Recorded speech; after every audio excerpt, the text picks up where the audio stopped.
What's up, guys? Episode 6, Group Home Millionaires. I'm your boy, Dwayne Griffin, a.k.a. Mr. Group Homes. I got a special guest, fellow group home owner, Mr. Sam. How you doing, Sam? Hey, how you doing, D, man? Thanks for bringing me up here, man. Man, absolutely, man. I'm so excited to have you here, man. We met a couple months ago. Yep. And my man, Nick Drake. Shout out to Nick Drake. Yeah, Nick Drake, good Top guy. real estate guy in the city, not only in the city, but nationally, man. Yeah. One of my bros, man, met him in Cancun, man. This how I'm about to tell you the story, yeah. So I met Nick Drake in Cancun last year at my man's wedding. Okay. And then we just vibed, man. Really? We was downtown Cancun just lighting it up, man. Oh, yeah. And he swiped his credit card.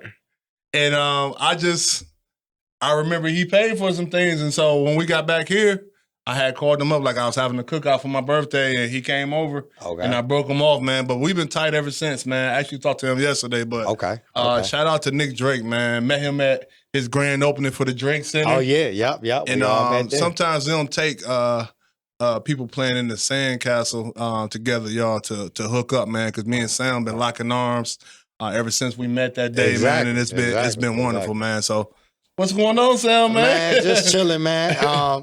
Like we said, always putting out fires, but always changing lives. You know, what we always do. Absolutely, man. So, Sam, I really want you to tell the people your background, because it's very exciting to hear about it once I heard about it. So I want you to tell the entire world about your background and how you got started in the group home field, and we kind of move on from there, man. Okay. So Sam Saunders.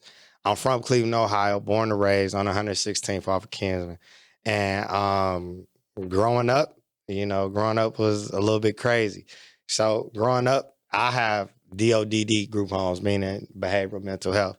So in my lifetime, I dealt with all types of things. I dealt with, parents on drugs, not having parents, being raised by a lady that had a little bit of schizophrenia, and a rough upbringing. But I always wanted to be different. Like I never thought selling drugs and all that was cool because I knew it always had a really bad end. Absolutely. I seen it happen with my family members, my mother, my father, my brothers, my cousins. And I just always would be like, man, this don't make sense. Like how I would talk to my friends like, you wanna sell dope and go to jail? You wanna? Like it didn't make sense. I said, come on, man, 2 + 2 not adding up like here.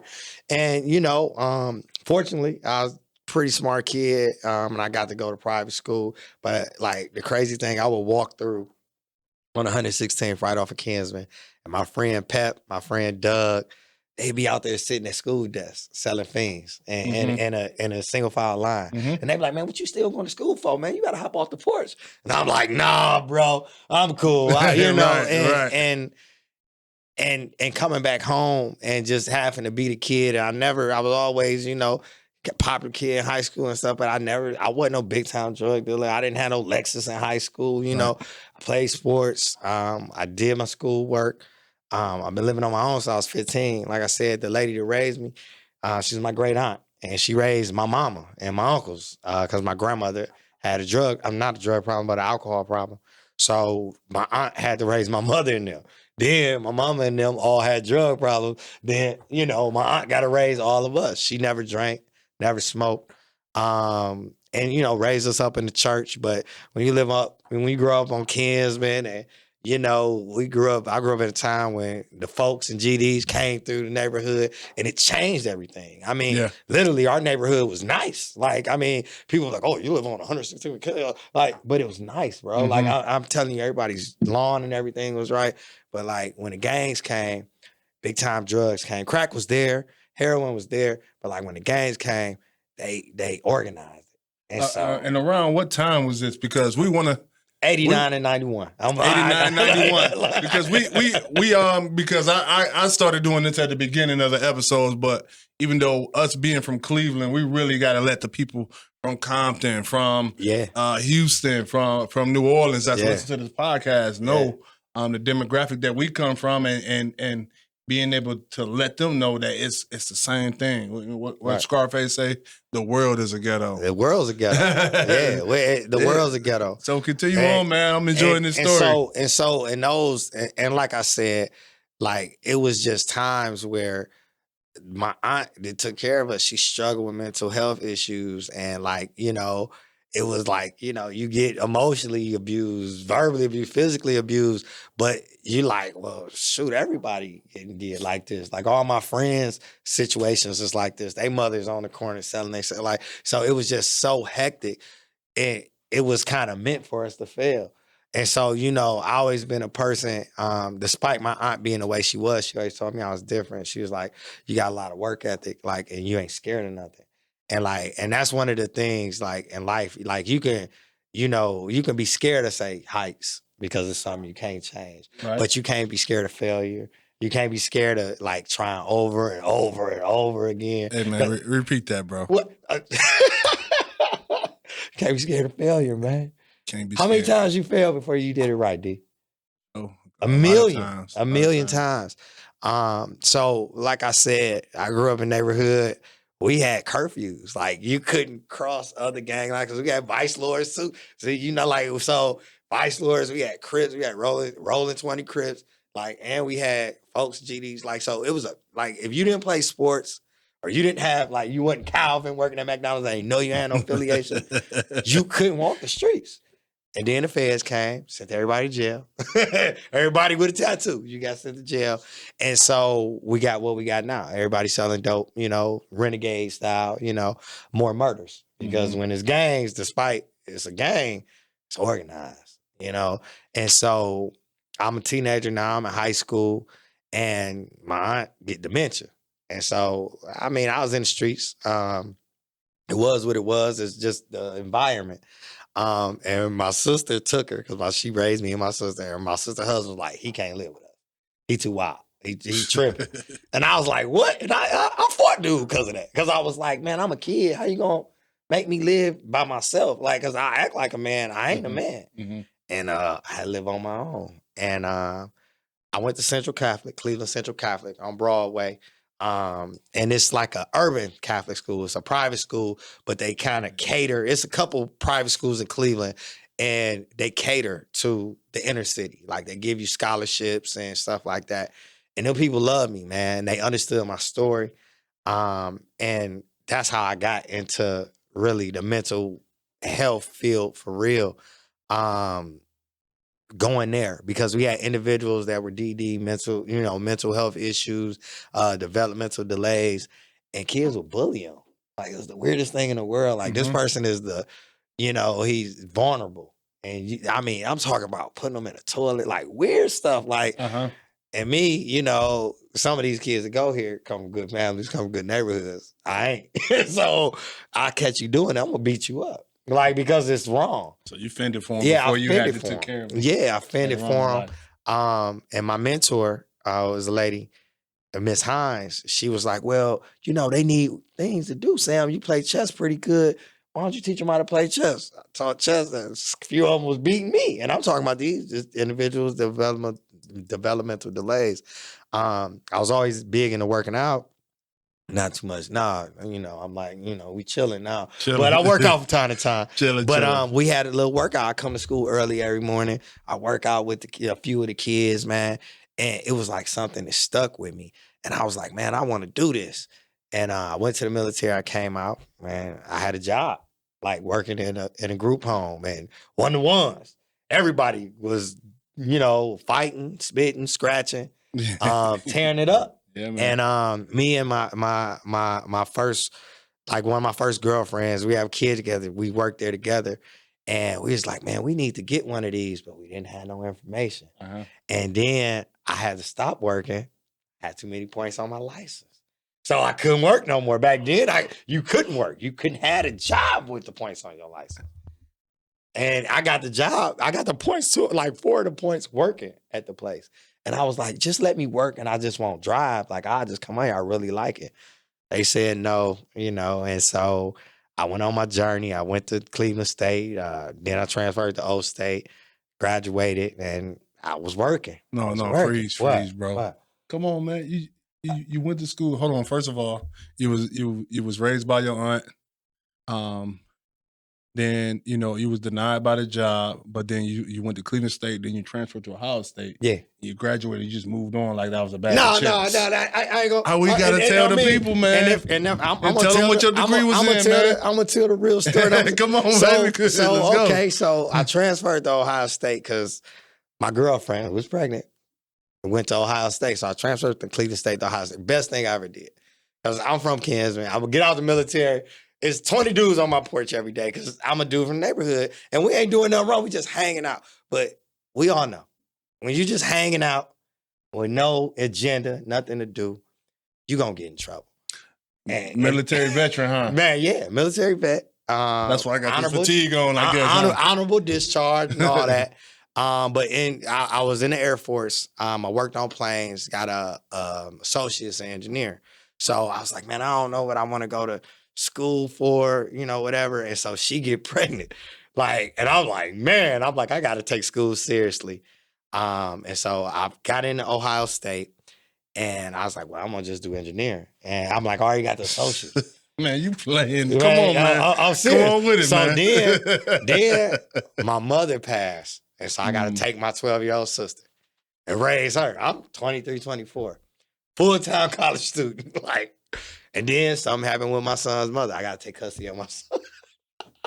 I'm like, I want to quit school, but I can't because I ain't got no skills. I ain't got nothing to fall back on. I can go work on planes, but 9/11 happened. So the pay for that job went from $26 an hour to $12. I could make more than that working in a group home. Honestly, I could have. And I'm just like, man, what do I do? And all I know is just to keep working. So I had I was in National Guard. I worked at Walmart part-time. I worked at a rec center. And, I was a vet, so I got the money from that. Tried my best, to keep a handle on the kids when I'm going to school. People looked out for me. A lady named Celeste lived next door to me. I couldn't afford to put my son in daycare. He was 3 years old. She let me pay her $50 a week. And then sometimes I couldn't pay her that, and she was like, just pay me later, baby. You know what I'm saying? And it was hard times, hard. Shout out to Celeste. Hard, yeah. Shout out to Celeste. And I graduated from college and I really wanted to be a lawyer because I got 2 degrees. Degree in African American Studies. I already had the associates in engineering, so that wasn't hard. That wasn't hard. to finish that wasn't hard. I had the 2 years, so it wasn't that hard. So I had both, but I wanted to be a lawyer. I was like, I want to be a lawyer because I seen growing up in the hood. I seen us get dogged. Growing up in Cleveland, I don't know where y'all at around the nation. Where I grew up at, the police beat us up like it was normal. They killing people now. I know 15 people the police killed growing up. And they ain't never be on the news. It's just Cleveland, a different, you oh, y'all from Ohio, it's country. Nah. It's different type of, and I was like, I want to be a civil rights lawyer. So nice. I had a half scholarship to Capital Law, and I had a fellowship to teach at Ohio State, African American Studies, but I had 2 kids. So I got to go ahead and take a job. So I ain't gonna say no little job, but I took a job through the National Guard, working on the base, and good money, because it was the same money but with better benefits that I would take if I had an engineering job. And I was like, I'm already in the military. It's normal. I know this. I don't know that. So I worked that, then I got laid off. And so I'm sitting up trying to figure it out in my head, damn, what am I gonna do? It's somewhat of that recession, that 08, time, and people really ain't hiring. And no matter what you got, no matter what you got, you ain't getting no job, bro. Yeah, it was tough sledding. And a guy I knew from there where I used to work out there, I was there on drill. When you're in National Guard, you got to go once a month. So I'm there on drill. I see a guy, and he talking to me. He why you ain't smiling? I'm always smiling. I'm always, you know what I'm saying? And I was like, man, life ain't right now. And so he said, I got to play for you, man. You go down there. It's actually somewhat of an engineering job. You probably get put on. It's in Tampa. working at MacDill Air Force Base. So I go down there with my last $500. So I drove a Durango from Columbus to Tampa, Florida. Got down to Tampa. I ain't had no money. Me and this girl I'm talking to at the time. So they like, oh, let me give you your per diem card. They give me this card. I get $1,600 per diem a month. And this ain't even my first day. They give it to me like, and because I ain't had no money, I was like, dang, that's God right there. Looked out. So then they like, oh, this job come with housing. I'm like, but I might gotta stay on base. They like, nah, you get about $3,000 a month. You can live wherever you want. I said, say what? So I say, they say tomorrow tonight you stay in the hotel. Tomorrow we go look at some spots at a really nice spot. I'm working that job. And I'm like, man, this is it. Like, this is what I'm supposed to be doing. Making 6 figures is great. Can I pause you for a minute? Yes, sir. I have 2 questions for you. It's become a stigma to me. Talk to you. What's some of the benefits that you see, especially from people from our community, not only going to the military but going to school? Because that seems to be a stigma that's going on. Yeah. Go straight into business. You don't need school, but school does cause that, and don't be going to fight the man's war and all that. So I'm elaborate on that, man, and tell me. I'm gonna tell you that. So the military thing, it happened just like this, bro. Like, I tried to quit school 5 times. They wouldn't let me. Like them teachers, I love the Central Catholic, one of the best high schools. I tried to quit school and I didn't know what I wanted to do. One of my friends going to the recruiter, bro. And I was like, why are you going to the military? Your family got money, dude. You sound crazy. He was like, bro, it ain't about that. So I take him, meet the recruiter, and I'm talking crazy to him, but I ain't got no plan. I'm like, man, I'm gonna have to holler at my brother and get some of this dope, and I'm gonna have to, I said, man, I ain't got no plans with my life. I'm a loser. Like, that's how I felt. I talked to the guy, I set up, and I was like, I'm either gonna stay here and go to jail or die, or see something. I gotta take a shot. Like, I gotta try something. Cause like, okay, like, I got my family, and literally my family, my mama and everybody, like, sell dope. It makes sense. Like, literally, my mother and them, like, when I told them I was going to the military, my mother was like, so you signing up for jail? I said, Mom, what? How is that sign? She was like, they take your life and all that. I said, man, I don't care what you talking about. Wait till I tell you what she said about school. but God bless my mother's soul. She passed, but she's a different type of person. But once I got in there, it's different. See, the military is set up for structure. Mm-hmm. The Air Force boot camp is 7 weeks. You know how long I spent in boot camp, bro? 3.5 months. And they broke me. Like, because I just kept doing stuff. Like, because I'm like, man, one day I cut like 3 people eyebrows off in they sleep. Because dude was like talking stuff and you can't put your hands on. I say, I got something. They told me I'm like the little guard to stay up. I was like, oh, okay. I had these little clippers and I get caught on the last dude cutting his eyebrow off.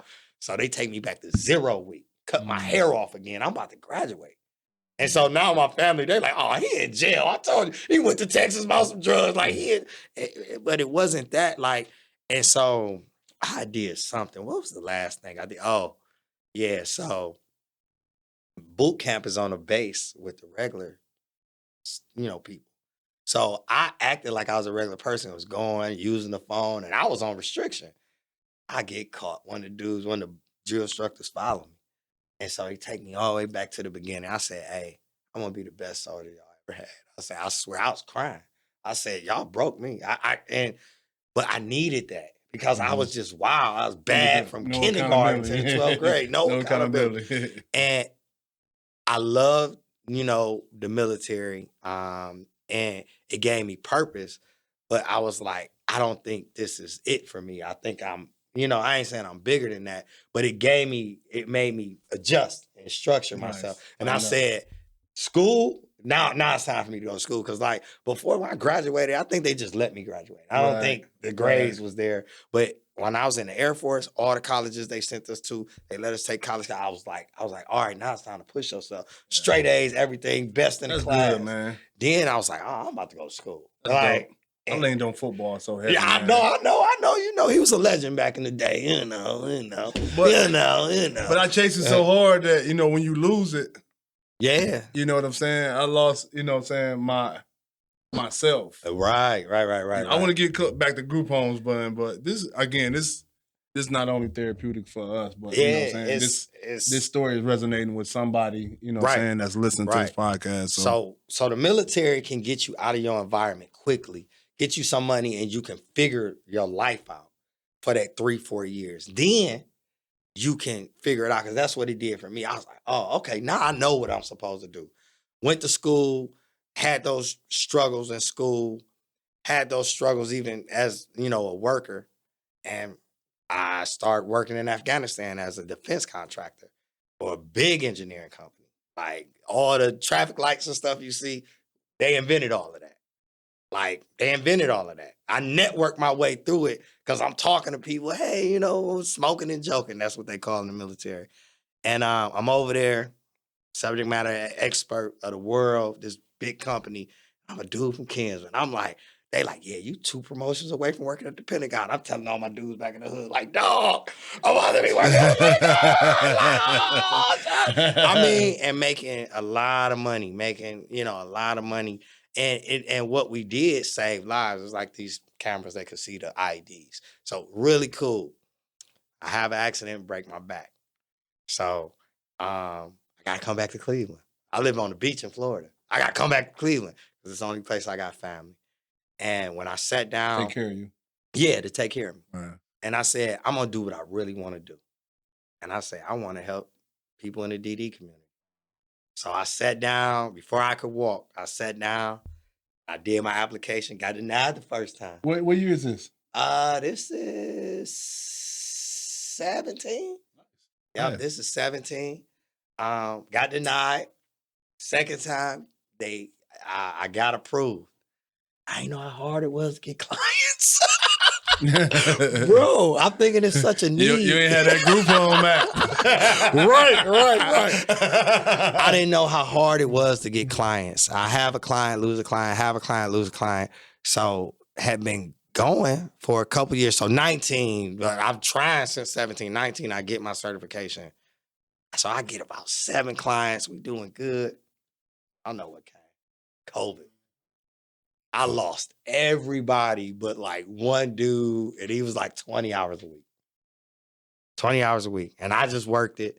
And I was like, well, I'm doing this, I'm just going to perfect some of the ways that I think people should be working with these people. Activities, interaction. So like I started this little reading program that all my clients do, this counting program, all my clients do. That's cool, man. And you got to give me a hit. I was like, I got you. And so I was like, man, I just need a shot. Don't forget to patent it first. Yeah, man. Hey, I'm trying to tell you, man. Hey, yeah, you lose big like that. And I just was like, I was just telling people, like, I think I'm just gonna shut down. Like, it's not working. But I know I love this demographic of people. I know I can change some lives, but it just ain't working for me. And I had a friend, he shout out to my dude Mike. Mike passed away, man. My dude Mike. Peace, Mike. And Mike, you know Mike. So rest in peace, Mike. But I'm sitting up and I'm like, man, Mike, like, bro, like, I'm like, man, Mike, man, come on, put me on, man. I'm like, I'm begging. I'm like, I got other businesses that's doing well, but that's not my heart. Like, that's not what I want to do. This is what I want to do. He say, now listen. He say, I'm gonna give you a bone, but it's gonna be the worst of the worst. And he say, if you can make it work, you're gonna be successful. If you can't, hang it up. Like just like you said. Wow. So I said, I got you. And they give me one. Nobody could get him right. And like if you know about the DD world, if you know about these group homes, 4 behaviors, violent ones, a day for 4 months straight. But the crazy thing, I put together a staff and I was like, look, this young man ain't never been loved. Everybody threw him away and forgot about him. I said, so if y'all want to work for me, I said, I'm gonna pay y'all more than everybody paying folks. And we gonna love on this dude and we gonna change his life. We're gonna die trying, like 50 Cent say. So he got the same staff to this day. Wow. Like a year later, he got the same staff to this. And I'm talking about I done worked 3 days in a row. Like, I mean, to the point where I done pulled over, just fall asleep on my way home. Because one day, it was like it was a 2-to-1. So you gotta have 2 staff every shift. And I was like, all right, once we got him kind of stabilized through love, I was like, all right, let's start implementing the stuff that we was doing when we ain't had, because there was a couple guys that was with me when I had no clients. Right. I was like, let's start implementing that. Yeah. And we did. Today was his year review. I put it on IG. Today was his year review. Yeah. His year review. Nice. Yep. And so it was like, man, I was on there about to cry. His psychologist was about to cry. His guardian about to cry. His essay was new, but she know the troubles that he done been through. What's the essay? Just so a support administrator. She's the one that when you have a client, she helps get him. Say if you're looking for houses, she might send you some houses. But everything through the DD, whether it be his waiver, his food stamps, all those things, she helps coordinate and get him going so that he can be successful. Kind of like a social worker. Yeah, like DD, a social worker for the DD community. So it's a few more things you need to do with the DD community. And it was just like, man, I can't believe what's going on with him. Like, it's never been this way. And I was like, look, he come to my family stuff on Christmas, Thanksgiving. Like, man, we probably spent $1,000 on him for his birthday, which was the 18th, the day of the kickball thing. Me, I spent money. Like, I'm talking about all of the guys and girls. And it just was through love, because like I just had to always keep reminding, look, it on you. Listen, man, he ain't never had nobody love him. Like, and so this is what you got to do when you're an owner. Like, sometimes you can't be an owner like the Wizard of Oz sitting on the mountain. Yeah, because I'm through my group homes every week. Today is my day. I went to all my houses today, so I went from no clients to 1 to I got 10 sites. This homes is 24, and then I got about like 8 drop-in sites where we do about 60 hours or better. Shout out to Sam from 1 to a whole bunch. Clap it up for Sam. Yeah, man. So Sam, man, that's a huge, amazing story, man. And man, you hold me accountable for making my rounds a little bit more, man. Inadvertently, you did that, man. So I appreciate that. And that was one of the questions that I got asked in an interview before, and I had to question myself about that sometimes. Wow. Ones that may seem like they're less of a problem. Right. I may tend to not go there as much as the ones that may be a little bit more challenging. So you just held me accountable inadvertently, bro. So I appreciate you, man. Nah, man, that's what we got to do. Oh, yeah, and, for sure. And since we met, like me and you, we did a kickball event on the 18th of June. We had about 90 people out, multiple agencies. We had Sober You. We had Griffin Homes out. Like, and everybody got together. We ate.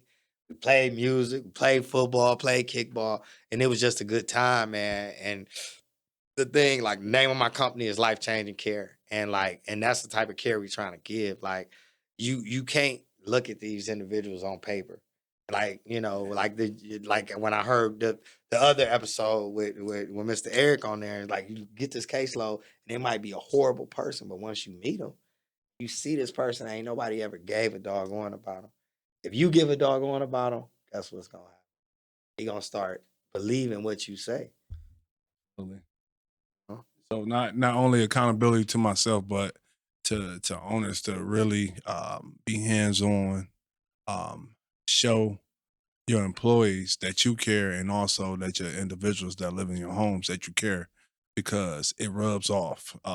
Whether you guys are watching or not, it does rub off, and it reflects great leadership as well. So, big shout out to Sam, man. I got a huge question for you now, man. Come on, man. Hey, man, Sam, you mentioned a lot of different, your ups and your downs. I really want to just tell the people, you don't got to give like a specific number, but just tell the people um, from some of the things that you did to manage your company when you had one client versus to what you do now, and then earning potential. Um, And you can just you don't got to throw a okay, ballpark. You don't got to throw a figure. You could just say whatever you comfortable with, man. I okay. want transparency, man. So Come on with it, bro. from with one client, the way I am, I'm gonna still go sit in that. If they parents is there, I'm gonna sit in that parent room. I'm gonna talk to that parent, get to know them. I'm gonna get to know that client. I pop up even when I get a new client. I work. I work like first month. I probably work 4 shifts. To get to know them. Get to know them, talk to Patterns. them, play Uno, take them out, stuff to eat. That was with the one client. I still do it with all of them. Mhm. Like I make it part of my day because when you're the owner, you ain't really working all day. You got stuff to do. Sometimes you got stuff to do. Payroll and all that you could do by hand when you had 1, 2 employees. Get individuals to help you. You have to trust the process. Like I learned that working in corporate America. I learned it working for myself. You got to trust others. So he has to trust his managers to run these houses, make sure everything is right. And then you have to trust, you have to give the trust. The trust is key. And you have to reach out to other agency owners like yourself. And we have to, me and you, we'll be talking on the phone. Man. It's supposed to be a quick question. We're on the phone an hour because I'm like, so what did you do with this? And what? And you guys got to be open to share. Yeah. Like, because it's like I have individuals that work for me that, you know, they remember getting $120 checks, and that's for 2 weeks. Now they make $40,000, $50,000 a year. Yeah. So that's the employee. Mm-hmm. So going from $975 to now this man can really take care of his family. And as an owner, $1,200 to $4,000 a month to 6 figures a month. To 6 figures a month. So, you know, you always, you know, with business, you would say, okay, I'm going to pay a person 5% of what they earn. So if this man is getting paid $50,000, he's making me with 5%, like he's making me a lot of money. And because he's doing his job good, I train him good. And this is a field, for one, it's so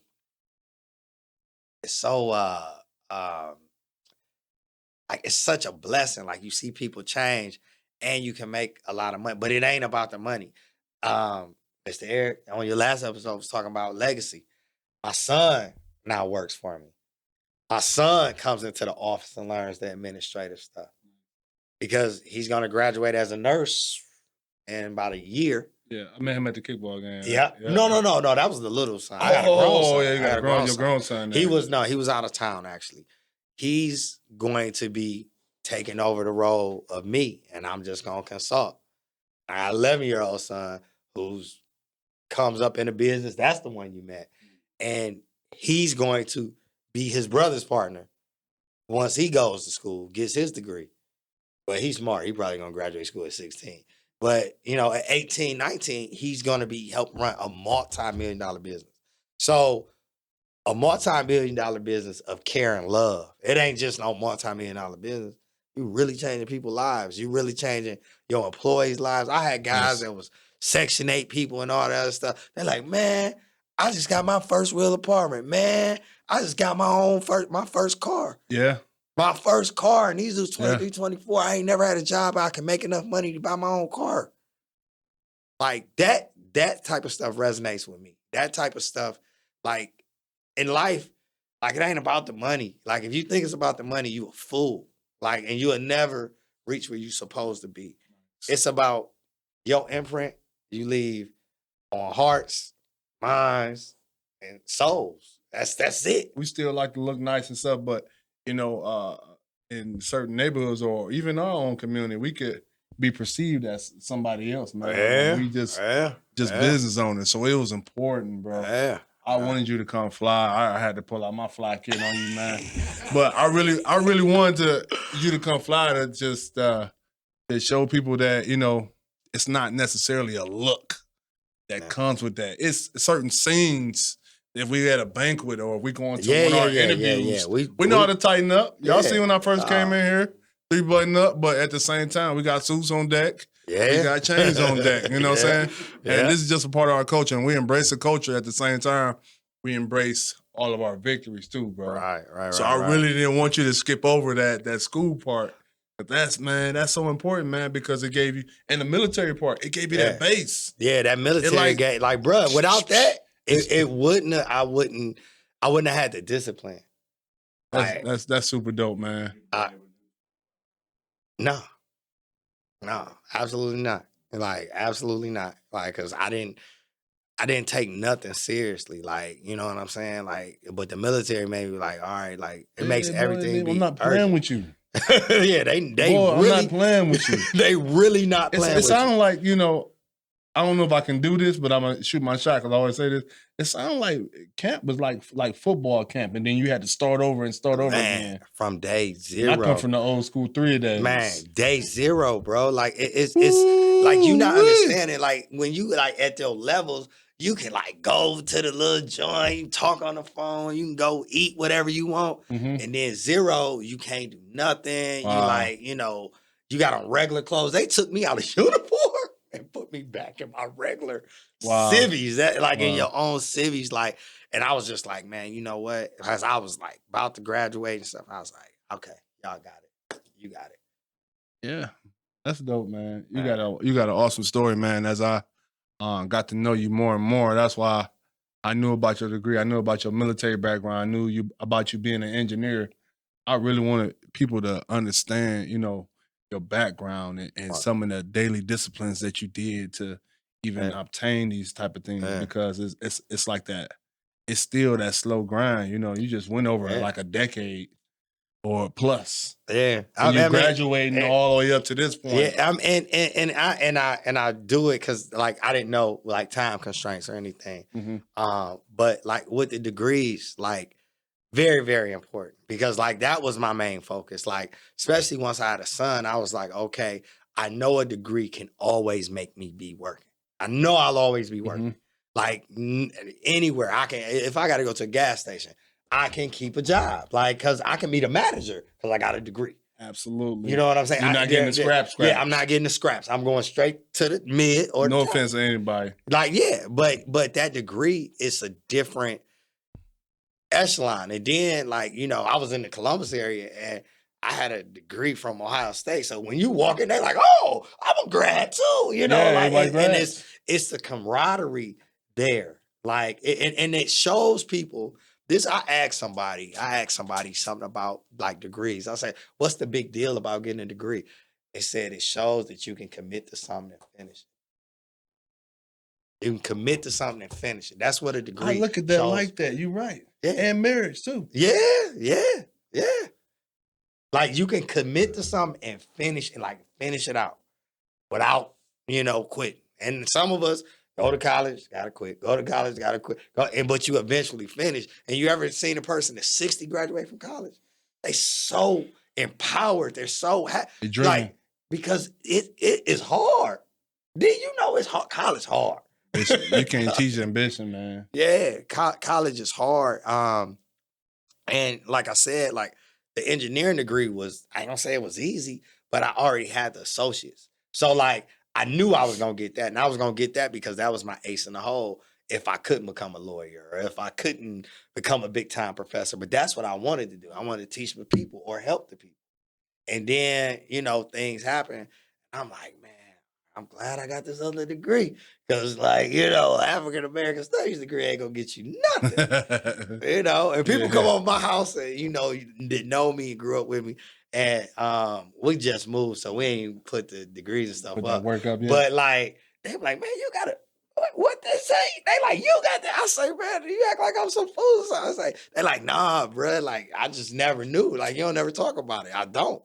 Like, you know, unless, you know, you knew me when I worked in that capacity, like as an engineer. It really, I when I come home, I'm a dude from the hood, or the young people call the trenches. I don't never, because I got friends that ain't get past the 8th grade. So I ain't about to be walking around here, yeah, I have a degree from Ohio State. And like that's corny. Like, so with me, I'm a person of the people. Now you ain't gonna see me hanging out in the hood. Now I ain't gonna say that. But I do go back. I do talk to my folks. I do really try to help a lot of people. The ones without felonies and stuff. I employ him. I employ him. So Sam, what the future look like for you, and what's some small or some long-term goals you want for your business, what you want to install into the community, and what does it look like, man? For you? Short-term goal short-term and long-term goal. I'm working on it now, getting my state plan certification, so that we can do like nursing, skilled nursing things. Long-term goal, we want a short-term, not long-term. So, you got long-term is nursing home. Short-term is like a rehab. So I want a short-term care facility where, we employ, LPNs, RNs, SCNA, CNA, and we work with the DD. But on top of that, I want to, give new graduates a shot, and reaching out to some of those inner city schools like health careers and stuff like that, and reaching to those individuals and going to speak to them and recruiting them, having them work, as dietitians and stuff. So this is really a field that you want to get to. I have about 2 of my managers coming up on their 4 years. Ooh. And I'm gonna help them open up their own agency. Oh, that's big. Yeah. I encourage that a lot too, man. Yeah, and they're on it, Yeah, and I'll let some of the people that's really woke and really want to learn this business. I definitely say, hey, I'll help you. I will walk you through the whole process.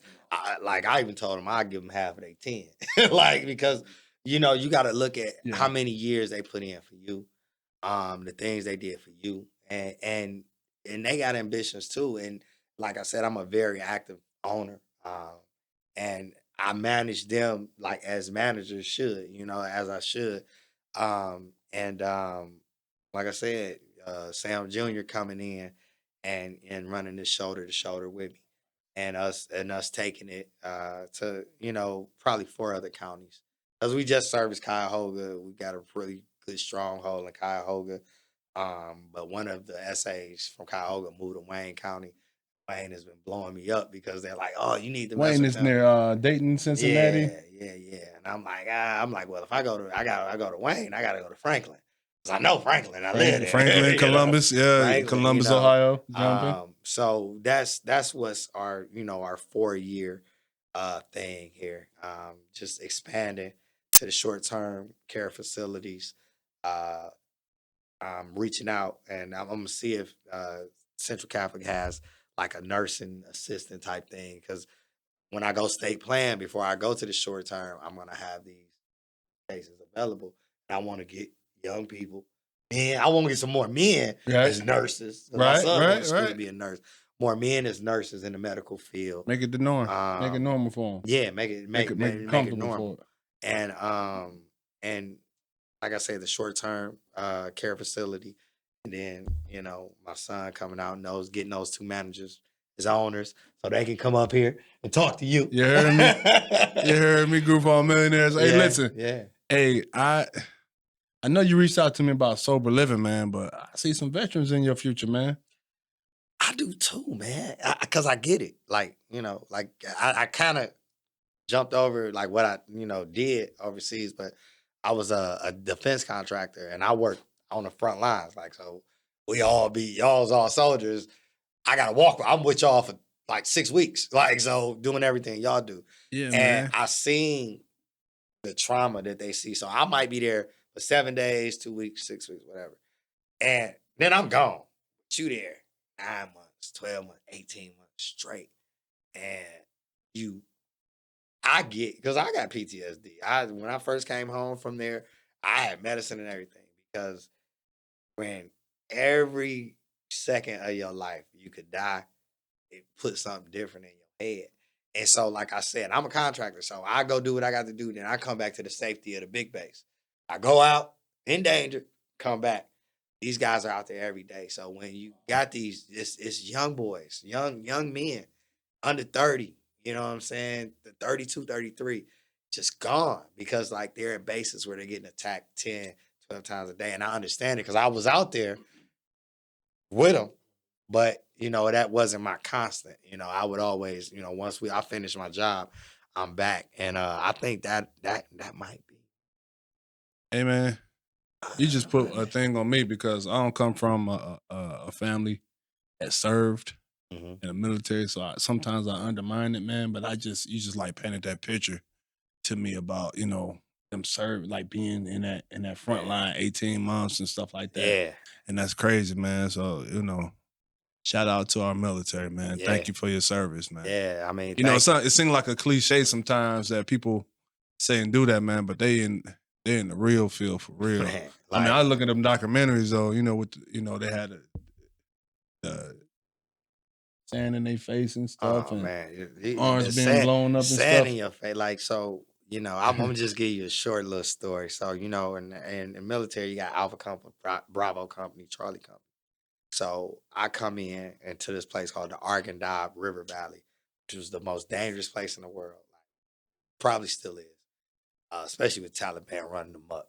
But I come into there, and it's real life story. So I'm on a convoy. Convoys is how most people die. They don't die getting shot. They step on landmines. They step on landmines, and they convoys get blew up. So they ride over IEDs, which is like improvised bombs under the ground. So it's me and this chaplain and some other guys, some officers. So they drop me off, and I'm like, man, why are we convoying through the Arghandab? They like, you want to walk? I'm like, nope. I'm like, I'm on this convoy. Let's go. And they drop me off in front of this base, and I gotta walk in. Ain't nobody come out to get me. I go bang on the door like, let me in. These people get down the road about a mile. Boom. Convoy hit an ID. The one with the one I was just in. You know what I'm saying? So that was how and this is my first mission. That was my second mission. Second mission. And the chaplain lose his leg, people messed up. You know what I'm saying? And then about an hour later, we get attacked. Boom. And I'm like this is every single day. And they like, man, we're so glad you here. We're Alpha Bravo Company had 32 amputees. Like, so that could be a toe, that could be a leg, that could be an arm. 32 amputees out of like 85 guys. So and they're like, we're so glad you're here because your equipment, we can see it. We can better be adjusted for it. So when people say, oh man, thanks for your service. As a soldier, I never served in the war. Like I never fought in the war. But as a civilian, I fought in the war. So I seen things that I'm like, oh my God. Like, oh my God, this is, and even if you don't, even if you don't get hurt, shot, anything, you see your friend step on a mountain and lose both his legs. It's something that's gonna mess you up for the rest of your life. You know what I'm saying? Because you got survivor's guilt. Why wasn't it me? He was in front of me. So veterans, like that's one of the things that I know we talked about the sober, but like I mean, I ain't never, like I really think that, I think I could probably make a bit because, like I said, I was a soldier. I'm a veteran. I'm a veteran for sure, but I never fought. Like anytime they would send us to London, what I did, we didn't have to beat right there. Yeah, but when it's over there, like those guys, they need it. Like that might be something that you kind of want to push. Because we got one of the best veteran hospitals in the country, so a lot of them come here. All right, hey man, So you just filled us up, man, with a lot of great information. That's I good, thank you man. so much. I appreciate you asking me to come here. Appreciate you, bro. My man. Hey, Sam in the building, Mr. Sam. How can the people reach you, bro? At life_changing_care 216 on IG. Please go there, look at all the good pictures, us having fun. Think me and D on there taking a picture, man, after I beat them in football. Hey, shout out to Big Sam, man. He came through and gave us some great knowledge about his history and how he came up and how he's overcome that and making a change in the community while making some change. And that's a great thing. Hope you guys were encouraged today. And Sam, thank you so much, man. Thanks, man. This is Dwayne Griffin, aka Mr. Group Home, signing off. Peace to y'all. Peace.